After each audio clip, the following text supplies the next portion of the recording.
পরিচ্ছন্নভাবে পরিষ্কারভাবে আজ পাবনাবাসীকে বলে দিতে চাই, এই ষড়যন্ত্রের হাত থেকে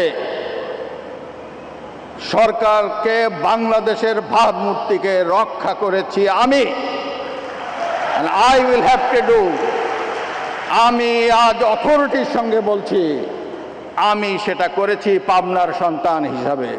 কেউ আমাকে বলে দেয় নেই, আমার বিবেক বলেছে এটা করতে হবে, এটা তুমি করো।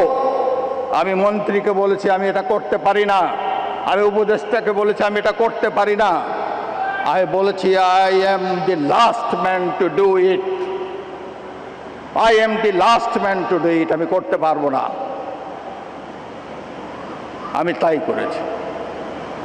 মাথা উঁচু করে দাঁড়িয়েছে। I will, whatever I will face, I am ready to face at any time.